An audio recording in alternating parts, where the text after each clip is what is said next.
Book 2, The Book of the Traveler of the Worlds. Canto 11, The Kingdoms and Godheads of the Greater Mind, page 272.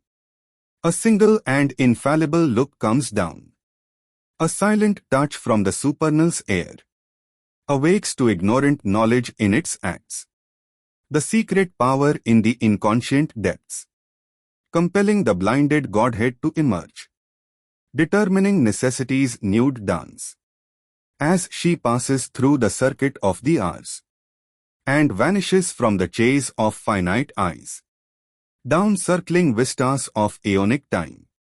The unseizable forces of the cosmic whirl bear in their vacant limbs the fixity of an original foresight that is fate. Even nature's ignorance is truth's instrument. Our struggling ego cannot change her course. Yet is it a conscious power that moves in us? A seed idea is parent of our acts, and destiny the unrecognized child of will, infallibly by truth's directing gaze. All creatures hear their secret self disclose, forced to become what in themselves they hide. For he who is grows manifest in the years, and the slow Godhead shut within the cell climbs from the plasm to immortality, but hidden, but denied to mortal grasp. Mystic, ineffable is the Spirit's truth, unspoken, caught only by the Spirit's eye. When naked of ego and mind it hears the voice, it looks through light to ever greater light, and sees eternity ensparing life. This greater truth is foreign to our thoughts. Where a free wisdom works, they seek for a rule. Or we only see a tripping game of chance, or a labor in chains forced by bound nature's law. An absolutism of dumb unthinking power, audacious in their sense of God-born strength. These dared to grasp with their thought truth's absolute. Book 2, The Book of the Traveler of the Worlds. Canto 11, The Kingdoms and Godheads of the Greater Mind, page 273. By an abstract purity of godless sight, by a percept nude, intolerant of forms, they brought to mind what mind could never reach, and hoped to conquer truth's supernal base.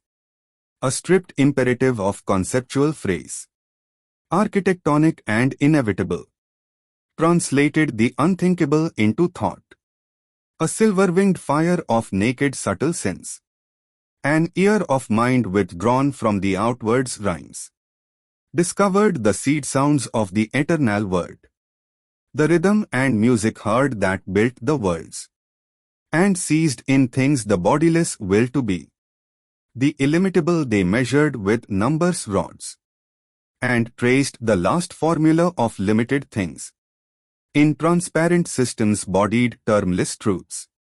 The timeless made accountable to time, and valued the incommensurable supreme. To park and hedge the ungrasped infinitudes, they erected absolute walls of thought and speech, and made a vacuum to hold the one. In their sight they drove towards an empty peak, a mighty space of cold and sunlit air, to unify their task, excluding life, which cannot bear the nakedness of the vast. They made a cipher of a multitude.